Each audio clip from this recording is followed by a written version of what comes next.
sehari ini mungkin kalau hasil ru'yat bulan terlihat, mungkin besok kita sudah berpuasa, malam nanti sudah tarawih. Jika belum, ikuti saja hasilnya, karena sunnah Nabi melihat bulan, bukan karena kita aliran ini, aliran itu. Mungkin digenapkan jadi 30, ya. Tapi melihat cuaca di luar sepertinya cerah, besar kemungkinan bisa dilihat bulannya, ya. Muncul atau tidak. Kita masuk ke bab yang kedua, nanti berkaitan dengan berpuasa juga sebenarnya. Jika di bulan lalu kita membahas bab at-taubah, taubat. Nanti sebenarnya kata taubat itu juga akan berkaitan erat dengan puasa, karena orang yang berpuasa seperti kita ini, jika puasanya sudah naik pangkat, naik tingkat dari puasa lapar dan haus, naik ke puasa dari dosa anggota tubuh, maka nanti di saat mata, telinga, tangan, kaki ini terasa bermaksiat, akan muncul pertobatan yang luar biasa. Itu hikmah dari puasa yang berkaitan dengan taubat. Itu level 2-nya tuh, kalau puasa sudah naik ke puasa memuasakan badan, memuasakan anggota tubuh dari maksiat.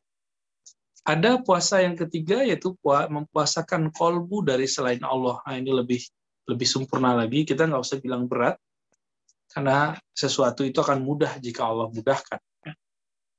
Nah, memuasakan hati biar tidak tersinggungan, tidak emosional, tidak dendam, tidak gampang mencaci maki, merendahkan orang. Nah, ini juga termasuk bagian dari puasa kolbu. Kalau nanti di satu saat kita sedang berpuasa atau dalam bulan Ramadan, gejala ini muncul, kita istighfarkan. Maka muncullah di situ istighfar bukan dari dosa zahir, tapi dari dosa yang batin. Ini relevansinya antara kajian taubat bab yang pertama kemarin dengan puasa. Adapun di bab kedua pada pagi atau duha ini, di akhir bulan Sya'ban ini, bab as-sidqu atau sidik. Nah, kita sering mendengar salah satu sifat dari Rasulullah adalah sidik. Apa arti sidik? Secara harfiah sidik itu artinya jujur, ya. Tapi secara maknawi bisa diartikan sidik ini keselarasan zahir dan batin. Jadi zahirnya kita bertakbir, batinnya kita membesarkan Allah. Zahirnya kita puasa dari makan dan minum, batinnya kita menjaga kolbu supaya tidak kemasukan angan-angan pikiran kepada selain Allah Subhanahu wa taala, ya. Sidik dalam beramal selaras antara yang di hati dengan yang dikerjakan, ya. Selaras dalam lisan, sidik dalam lisan artinya apa yang dikatakan itu sesuai dengan apa yang kita yakini, sesuai dengan apa yang kita lakukan, ya. Oleh karena itu, Imam Muhammad ibn Syekh Abdul Qadir Jilani mengatakan, wasidqu ala salasi maqamat. Jadi sidik itu ada 3 ranahnya. Sidik itu ada di kolbu, ada di amal, ada di lisan, ya. Lalu apa dalil mengenai sidik ini? Itu nanti berkaitan sekali dengan puasa, tapi ayatnya berbeda. Surat At-Taubah, surat Al-Bara'ah, boleh disebut begitu, ayat 119. Nah, di situ Allah Subhanahu wa taala berfirman, ya ayyuhallazina amanu taqullaha wa kunu ma'as shadiqin.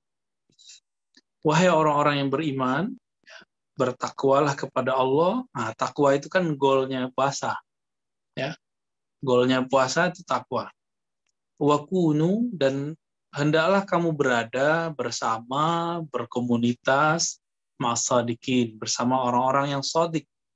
Orang-orang yang selaras lahir batinnya, lisan, kolbu, perbuatannya. Nah, ini yang disebut shadiqin. Dan sidik ini nggak bisa terjadi begitu saja, dia harus dilatih, harus disekolahkan lah kira-kira, ya. Kita bisa nulis karena sudah biasa menulis. Kita bisa bela diri karena berlatih bela diri. Kita mungkin di antara Bapak Ibu ada yang punya kemampuan seni bernyanyi, seni musik, itu semua karena dilatihkan. Kalau perihal duniawi aja dilatihkan, kenapa perihal kerohanian tidak ada latihannya? Lalu orang mengatakan, saya nggak perlu guru, saya belajar sendiri aja. Ini orang terlalu sombong. Ya. Orang-orang yang mengatakan begitu terlalu sombong. Nah, di dalam Al-Quran, surat Taubah itu, Allah memerintahkan, wahai manusia, wahai orang beriman, takwalah kepada Allah, dan hendaklah kamu menjadi orang-orang atau bersama orang-orang yang shadiq. Kenapa? Karena jadi jujur, jadi benar itu di tengah orang-orang yang nggak benar itu susah. Tapi menjadi benar di kalangan orang-orang yang lebih benar itu mudah. Jadi kenapa muncul orang-orang ngomong, Ustadz, istiqomah itu susah. Kalau kita komunitasnya tidak istiqomah. Ustadz, pengajian itu ribet. Kalau kita emang komunitasnya nggak suka pengajian. Tahajud susah. Karena emang komunitasnya bukan komunitas suka tahajud. Ya. Jujur susah. Jujur hari gini jujur nggak bisa hidup gitu ya. Nah, ungkapan-ungkapan begini saya udah dengar dari kecil. Mati juga tuh orang ya, yang bilang begitu mati, yang jujur malah masih hidup. Jadi kadang-kadang setan itu minjam lidah seseorang lalu berkalam seperti itu. Oleh karena itu dalam hadis yang sahih Nabi bersabda, alaikum bisidqi, hendaklah kamu bersikap sidik, bersikap selaras lahir dan batin, lisan, perbuatan, dan kolbu. Nah, ini PR kita semua, PR saya juga. Ya. Saya juga dituntut untuk sidik, karena saya mengajarkan kitab-kitab yang ulama-ulama terdahulu. Saya dituntut untuk mengerjakannya juga. Maka saya harus punya komunitas. Kalau enggak, susah mengamalkan kitab. Jadi tidak ada sebenarnya alasan, wah susah nih beramal, susah nih ngaji, susah nih ngamalin isi kitab. Kalau komunitas kita bukan orang-orang yang sebegitu. Makanya Allah memerintahkan, ini perintah. Wa kunu ma'as-shadiqin, hendaklah kamu punya komunitas orang-orang yang shadiq. Orang-orang yang benar. Ya. Nah, kalau kita punya komunitas orang-orang baik, susah jadi jahat di situ. Kita punya komunitas orang-orang yang jujur, susah untuk bohong di sana. Ya. Apa kata Nabi? Alaikum bisidqi, hendaklah kamu bersikap sidik. Kenapa? Fa inna sidqa yahdi ilal bir. Karena sidik itu dapat membimbing kepada kebaikan. Lalu al-birra yahdi ilal jannah. Orang kalau berbuat baik, udah jadi tradisi, udah mendarah daging, maka itu sorga yang minta dia. Yahdi ilal jannah. Itu akan membuat dia terpanggil masuk surga. Jadi ada orang-orang yang dirindukan surga, meskipun dia ada lupa beramal bukan untuk surga lagi, dia beramal untuk yang punya surga. Nah, tapi surga merindukannya. Banyak di dunia orang merindukan surga, tapi surga nggak pernah merindukan dia. Kenapa? Karena dia selalu ngeles ya. Saya pengen masuk surga nih, saya pengen takut neraka, tapi dia tidak pernah mempunyai komunitas orang-orang yang cinta kepada sidik, sikap yang sidik. Tidak ada di dunia ini orang selalu benar. Tapi pasti ada di dunia orang kalau salah lalu dia mau benar. Nah, orang-orang yang mau benar inilah disebut dengan shadiqin. Ya, orang-orang yang shadiqin. Shadiqin bahasa Arabnya adalah plural, jamak atau diartikan orang-orang yang sidik. Jadi bukan sendiri. Sidik itu susah kalau sendiri emang. Ya. Nah, maka asidik tadi terbagi 3. Bapak Ibu yang makan Allah, ada sidik fil azmi, sidik dalam azam kolbu. Azam ini kan tekad. Sidik jujur benar dalam tekad kolbu. Nah, ini adalah basic. Ada orang sudah kuat tekadnya, tapi ketika komunitasnya tidak bagus, maka untuk mengatakannya aja susah, apalagi melakukannya. Maka ada sidik yang kedua, sidik fil a'mal. Sidik dalam perbuatan, lalu sidik fil lisan. Sidik yang ketiga yaitu sidik dalam lisan, perkataan. Nah, kapan kita ini dianggap tekadnya, kolbunya sudah sidik? Tajridu iradatil haq, kata Imam Muhammad ibn Abdul Qadir Jilani, orang itu baru disebut hatinya sidik kalau dia emang beramalnya hanya karena Allah. Hanya karena ingin menunaikan kehendak Allah. Jadi kalau boleh diartikan, orang yang sidik itu kehendak dia tunduk kepada kehendak Allah. Kehendak kita tunduk pada kehendak Allah. Nah, inilah makna faida azamta fatawakkal Allah. Jika kamu berniat untuk melakukan sesuatu, maka berazam, maka bertawakallah kepada Allah. Adapun sidik dalam amal, beliau menyebutkan rukubul juhdi bitarki rahatin nufus. Mencoba melatih badan, jiwa untuk serius dalam meninggalkan kesenangan-kesenangan hawa nafsu. Kalau malam hari, sepertiga malam terakhir, hawa nafsu maunya tidur atau bangun, sholat. Pasti maunya tidur. Siang-siang begini maunya makan, minum, ngemil, minum apa yang seger-seger. Tapi besok kita diminta untuk menahan diri dari makan, minum. Maka puasa itu adalah latihan sidik. Latihan kita menjadi orang yang sidik. Latihan menjadi orang yang selaras lahir dan batinnya, lisannya. Ya. Jadi sidik fil amal, orang yang benar, yang jujur dalam amalannya, dia mendisiplinkan hawa nafsunya sehingga bisa dikendalikan. Nah, kita ini udah keenakan makan, minum, tidur sesukanya. Maka Allah kemudian mengajak kita untuk melatih diri minimal sebulan lah. Untuk melatih pola makan, mengulangi tidur, memperbanyak riyadhah namanya. Jadi sidik dalam amal itu boleh diartikan disiplin dalam melatih jiwa ini dalam beribadah. Ya. Ibadahnya perut, ngurangin makan. Atau kalau makan, mensyukuri apa yang dimakan. Lalu ada sidqul lisan, sidik dalam lisan. Nah, apa itu sidik dalam lisan? Kesesuaian antara lisan dengan hati dan perbuatan. Lalu ada tambahannya, muhasabatun nafsi ba'da itlaqil qaul. Ya. Suka mengkaji kembali, memuhasabah diri setelah mengatakan sesuatu. Apakah yang saya katakan ini menyakiti orang? Apakah yang saya lakukan ini, yang saya katakan ini sesuai dengan lahir dan batin saya? Gitu. Itu sidik dalam lisan. Lisan kita mengatakan Allahu Akbar. Hati itu kemudian bertanya, ini kamu sudah sesuai belum lisannya dengan hatimu? Gitu ya. Ini sidik dalam lisan.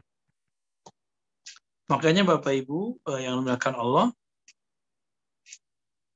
Nabi Shallallahu Alaihi Wasallam memberikan garansi terhadap sidik itu pasti surga. Ya.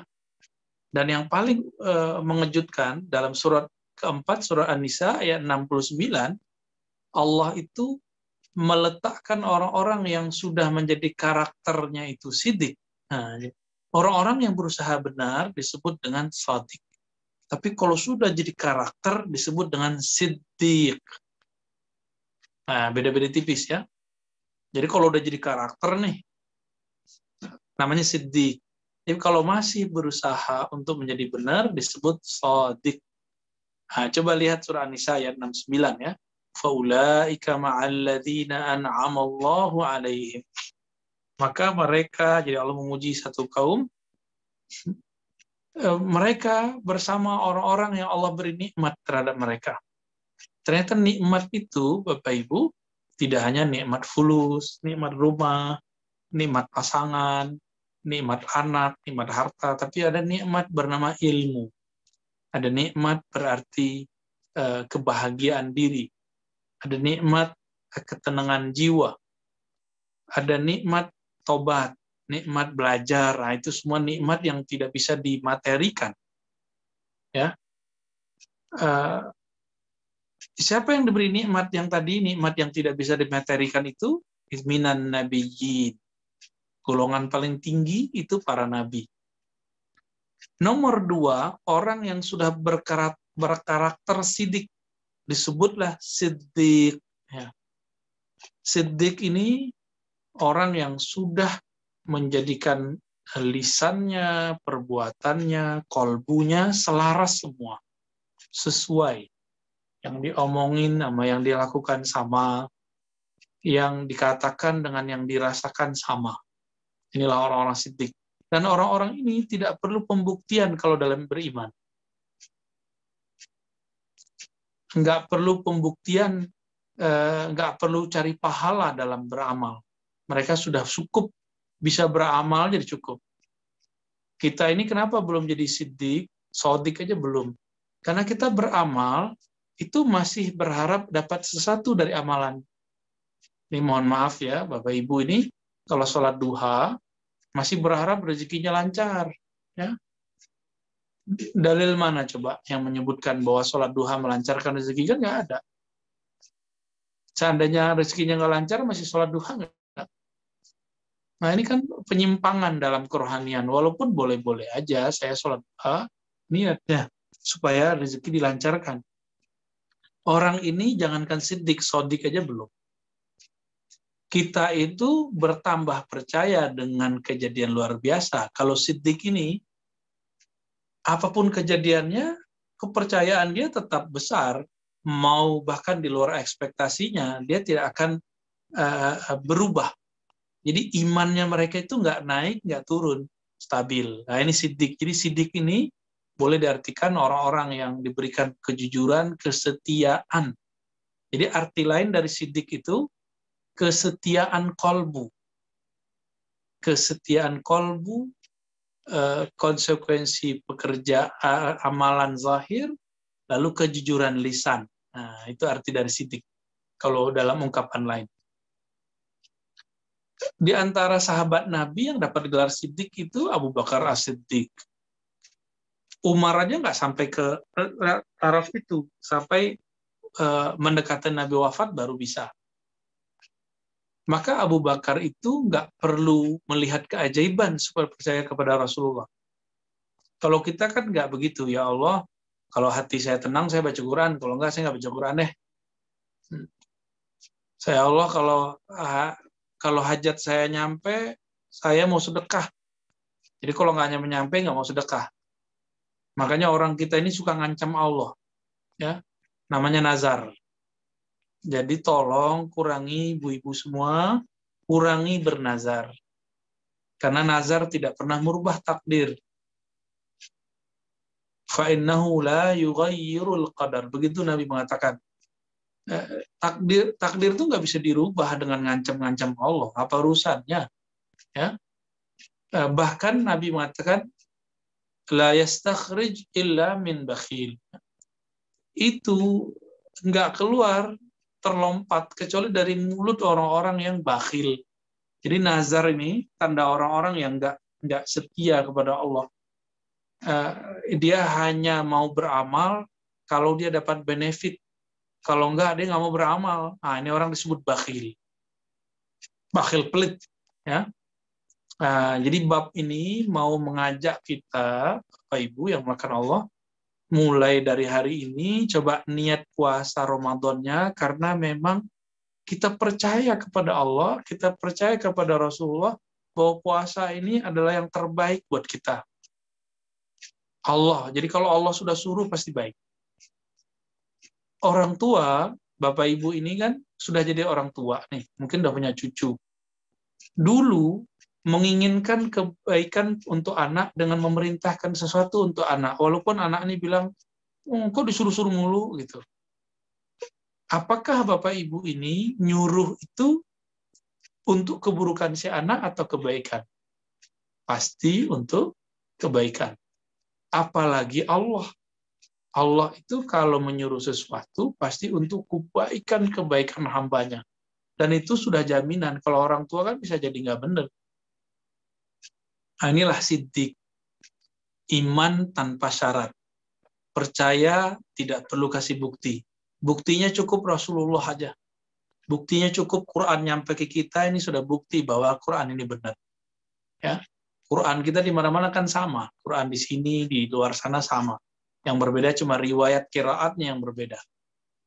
Dan disebutkan bahwa siddiq ini langsung di bawah Nabi. Nabiyin, siddiqin, syuhada. Nomor 3-nya syuhada. Nah, kemudian dikatakan di situ, di bagian akhir dari bab ini, tapi siddiq ini dengan segala macam pembagiannya, dia punya kelemahan. Titik kelemahan ini yang harus kita waspadai ketika dia muncul. Tadi siddiq kalau di kolbu, dia menjadi tekad yang baik atau kesetiaan. Maka kelemahannya apa?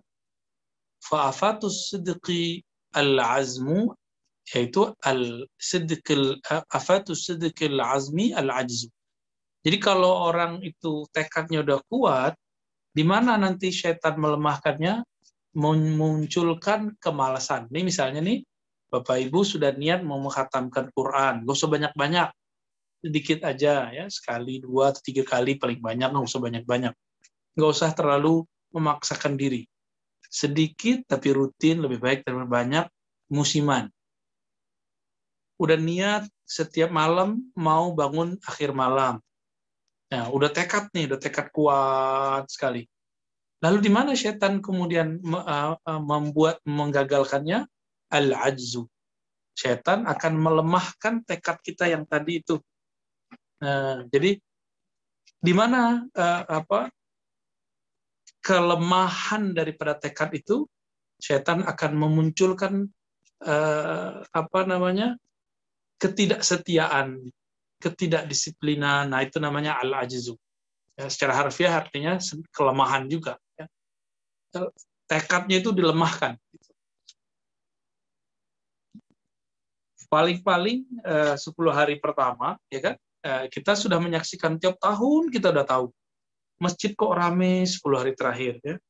Karena semua orang ingin meramaikan masjid, atau minimal rumah-rumah itu hampir setiap malam rame selama 10 hari awal Ramadan rame, baca Quran rame, zikir, TV kayaknya nggak terlalu diputer.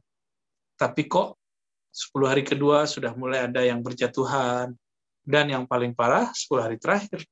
Padahal itu adalah puncak daripada Ramadan itu sendiri. Nah, dan yang kedua, kalau tadi siddiq itu ada dalam perbuatan, maka kelemahan siddiq dalam perbuatan ini adalah munculnya al-kasal, rasa malas. Malas saja bawaannya. Nah, di sini kan cuma disebutkan aibnya. Jadi kelemahan siddiq perbuatan adalah munculnya rasa malas.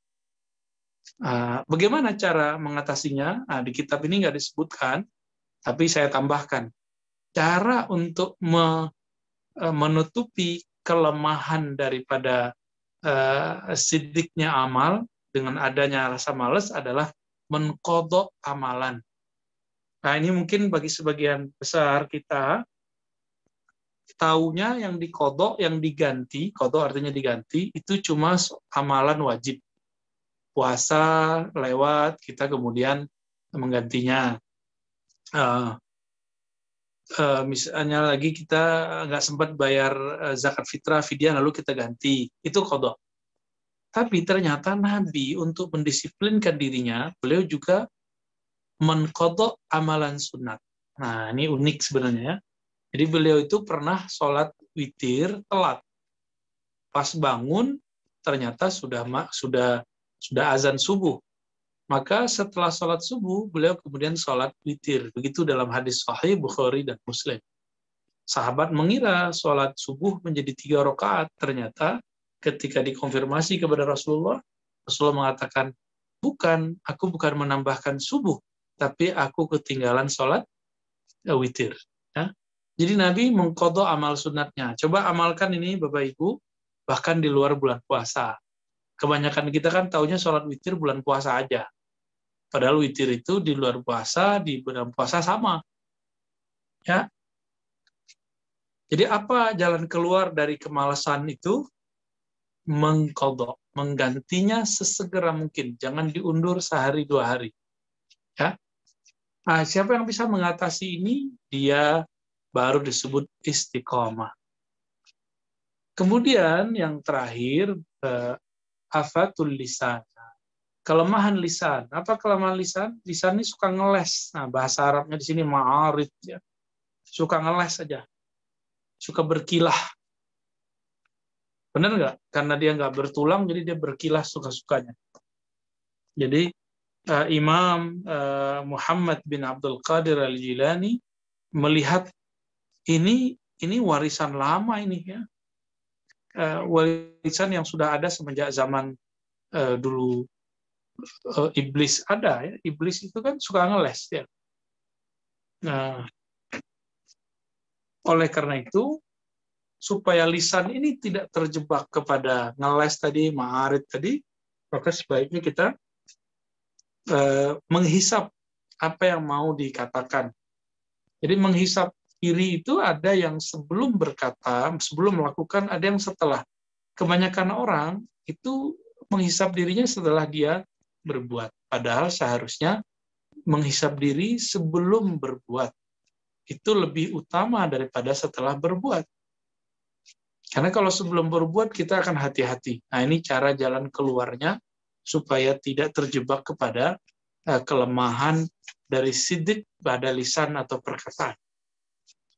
Berdasarkan itu, Bapak Ibu yang mungkin Allah, ya, ada seorang imam ya mengenai tentang kolerasi antara sidik dari kolbu, sidik pada perbuatan, sidik di kolbu, tekad, azam, ya, lalu sidik dalam lisan. Ada imam yang mengkorelasikannya dengan satu amalan hati, yaitu sabar. Namanya Imam Ibnu Zaid. Imam Ibnu Zaid atau Abdullah Ibnu Zaid berkata, "Man nawas sabra ala ta'atillah, sabbarahullahu alaihi wa qawwahu laha." Siapa yang bertekad bersabar untuk taat atau istiqomah disiplin menjalankan perintah Allah, maka Allah akan membuatnya sabar atau tahan dan kuat. Nah, ini yang disebut sugesti. Ini rahasianya kenapa kita wajib berniat sebelum puasa. Saya pernah menyebutkan ini juga, mungkin di tempat lain ya. Ibu-ibu ini pasti sebagian besar sudah biasa puasa. Senin Kemis lah ya, puasa tengah bulan kah, bid namanya. Di saat kita berpuasa, kita sahurnya sedikit.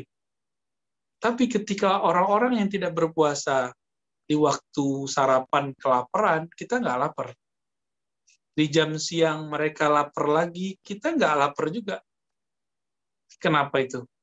Nah, inilah kekuatan daripada azam. Azam ini adanya di kolbu, tekad. Azam yang ada dalam kolbu itu membuat kekuatan seseorang menjadi kuat. Nah, inilah PR kita. Sekarang kan zaman corona ini, mohon maaf, para dokter-dokter itu kan terapisnya, sentuhannya cuma kepada zahir-zahir. Isolasinya zahir, obatnya zahir, berita-beritanya zahir, akhirnya tidak menyentuh persoalan yang inti dari penyembuhan diri seseorang. Kita ini kan semua sudah diberikan obat dalam diri kita. Obat imunitas itu sendiri adalah obat tertinggi menurut saya. Dan itu hanya bisa dilakukan dari azam, tekad yang kuat dalam diri. Coba orang lagi corona, diisolasi sendiri, tidak boleh berinteraksi dengan orang, terus dengar berita yang macam-macam tiap hari, apa yang terjadi? Dia ada perasaan rasa takut mati, wah mati beneran. Ya. Imunitasnya jatuh. Tapi kita jarang sekali, walaupun ada ya, 1-2, tapi orang yang isolasi mandiri di rumah, itu jarang sekali yang mengalami yang tadi. Minimal dia nggak stres. Karena kalau sudah stres, kita semua sepakat imunitas kita jatuh. Dan persoalan virus kan persoalan imunitas. Ya. Mau divaksin 1000 kali, tapi kalau dirinya stres, ketakutan, ya sama aja. Kan? Nah, ini kata beliau, "Wa man 'azama 'ala sabri an ma'siyatillah ta'ala a'anahu Allah 'dzalika wa 'asamahu minha." Jadi siapa yang kemudian berazam, bertekad untuk menjauhkan diri dari maksiat, maka Allah akan bantu dia. Jadi kenapa kita terjebak dalam maksiat? Karena mungkin dalam diri kita ada sedikit kehendak ingin maksiat. Ya, Allah kan memberikan kesempatan 2 sekaligus. Ada maksiat, kesempatannya tidak melakukannya atau melakukannya. Ketika ada kesempatan taat, Allah kasih 2 jalan. Mengambil kesempatan beramal atau malas.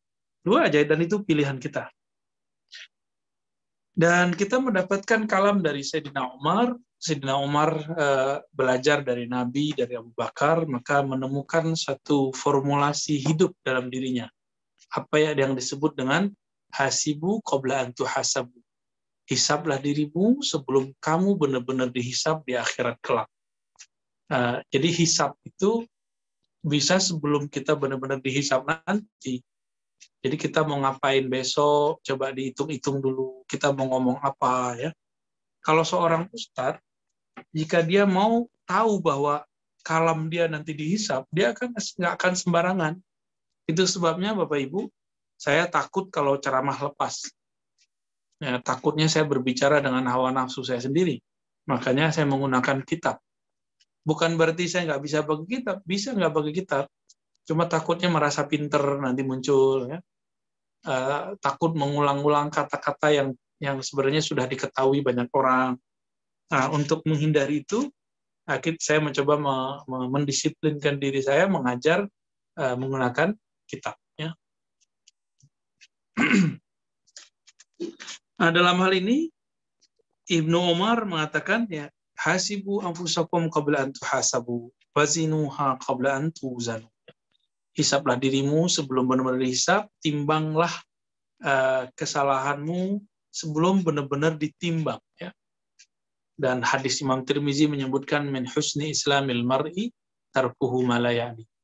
Ciri-ciri orang yang Islamnya bagus, agamanya oke, dia meninggalkan hal-hal yang nggak penting.